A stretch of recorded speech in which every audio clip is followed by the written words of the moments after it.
सीमा बहुत ही सीधी और शांत थी। शादी के कुछ महीने बाद उसके पति का देहांत हो जाता है। सरला बाकी सास की तरह खड़ूस नहीं थी। वह हमेशा अपनी बहू का साथ देती और उसके पक्ष में बोलती। दादी सास सरला और सीमा दोनों पर शासन करती थी। सरला भी विधवा थी। एक दिन की बात है। माँ जी, मुझे आपसे कुछ कहना है। हाँ बोल बहू। माँ जी, मैं पेट से हूँ। क्या? पर ये कैसे हो सकता है? सीमा के पति को गुजरे हुए 2 साल हो गए थे। बहू तो पेट से कैसे हो सकती है? माँ जी, मैं किसी से प्यार करती हूँ और ये बच्चा उसी का है। कौन है वो? मुकेश। एक दिन जब मैं अपनी दोस्त की शादी में गई थी तभी हम दोनों के बीच। समझ में नहीं आ रहा बहू। खुश हो कि तूने अपनी जिंदगी की नई शुरुआत की है या फिर दुखी हो कि 4 लोग क्या कहेंगे जब ये सब पता चलेगा? तो 4 लोग से पहले तो तेरी दादी सास मुझे और तुझे कच्चा चबा जाएंगी। माँ जी, मैं मुकेश से शादी करना चाहती हूँ। ये सुनकर सरला चौंक गई और सोचने लगी, अब जब पेट से हो ही गई है तो इसकी शादी करनी ही होगी। पर यह काम बड़ा मुश्किल था। ठीक है, तेरी शादी मुकेश से ही होगी। सीमा खुश हो जाती है और खुशी में सरला के गले लग जाती है। सारी बातें कुंती दादी कमरे के बाहर खड़ी होकर सुन रही थी। अरे करम चली, एक तो तू कहीं और मुंह काला करके आई है, ऊपर से महारानी को शादी भी करनी है और तू सरला इसका साथ देकर इसके पाप में भागीदारी भी बन रही है।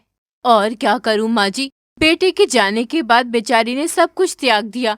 अब इसकी जिंदगी में खुशी आई है तो क्यों ना हम सब इसका साथ दें। राम राम राम राम, ऐसा अनर्थ आज तक हमारे खानदान में नहीं हुआ है और मैं अब होने भी नहीं दूंगी। सीमा, तू अपना ये बच्चा गिरा दे और भूल जा अपने प्यार को। माँ जी थोड़ा धीरे बोलिए, 4 लोग सुन लेंगे तो क्या कहेंगे? ये बात कुंती जोर से बोलती है, जिससे कमरे के बाहर जा रहे मोहल्ले की औरतें ये बातें सुन लेती हैं। अरे ये क्या सुनने को मिल गया? क्या मिला? अरे तू कुछ भी सुनती क्यों नहीं है? अच्छा, तुम लोगों ने जो सुना वो मुझे भी तो बताओ। और सरला की बहू पेट से है। क्या? हाँ। चलो इस खबर को पूरे मोहल्ले में फैलाते हैं। अरे यही तो हमारा काम है। फिर वो तीनों इस बात को पूरे मोहल्ले में फैला देती हैं और धीरे धीरे करके सबको पता चल जाता है। चलो ये काम तो हो गया, लेकिन मुझे खुशी नहीं हो रही है। अब नाच कर खुश होगी क्या? अरे अच्छा आइडिया है, चलो हम सब डांस करते हैं, खुशी दोगुनी हो जाएगी और सरला की बदनामी भी। मैं गाना बजाती हूँ। अरे देने वाला जब भी देता देता चप्पड़ फाड़ के, किती किती कितना, किती किती कितना। अरे कितना सही गाना लगाया है तूने। चलो नाचने के बाद सरला के घर चलते हैं, उसको थोड़ा जलील करेंगे, मजा आएगा। फिर तीनों सरला के घर जाती हैं। कहाँ हो अम्मा? अरे ओ अम्मा, कहाँ हो? कौन है जो अपना गला फाड़ रहा है? अरे बाहर तो आओ पहले। तुम तीनों यहाँ क्या कर रही हो? अरे मिठाई खाने आए हैं। तभी सरला और सीमा भी बाहर आते हैं। क्या बात है, आप सब यहाँ? अरे सरला छुपा मत, हमें सब पता है। तेरी बहू तेरे बेटे के मरने के 2 साल बाद पेट से है, ये कुदरत का करिश्मा ही तो है। ऐसा ये औरत जानबूझकर कहती है। तुम लोग कुछ भी आकर बोलोगे, जाओ यहाँ से। अरे हम कुछ भी नहीं बोल रहे हैं अम्मा, तुम भी अच्छे से जानती हो। और नहीं तो क्या, तुम्हारी बहू सरला भी तुम्हारे बेटे के जाने के 2 महीने बाद पेट से हुई थी, लेकिन सीमा तो 2 साल बाद। अम्मा, तुम्हारे खानदान में कोई खोट है क्या, जिसको देखो पति के जाने के बाद गुल खिला रही है?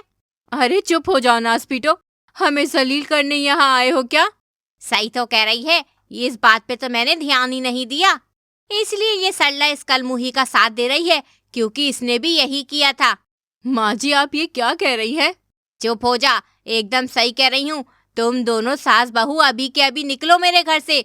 सरला को तो पहले ही निकाल देना चाहिए था मुझे। तीनों औरतें सोचती हैं, चलो हमारा काम तो हो गया। तभी मुकेश वहां पे आ जाता है। मुकेश तुम यहाँ? हाँ सीमा, मैं रह नहीं पाया जब ये खुशी मेरे कानों में पड़ी तो। चलो मेरे साथ मेरे घर चलो, मैं तुम्हें और तुम्हारी सास को लेने आया हूँ। सरला की आंखों में आंसू आ गए। बेटा मुकेश, तुम सीमा को ले जाओ। आधी जिंदगी मैंने काट ली है, बाकी की भी यहीं काट लूंगी। नहीं माँ जी, आप भी हमारे साथ चलिए। तभी मुकेश सीमा और सरला को अपनी बड़ी सी गाड़ी में बैठा कर ले जाता है और सब उसे हैरानी से देखते रह जाते हैं।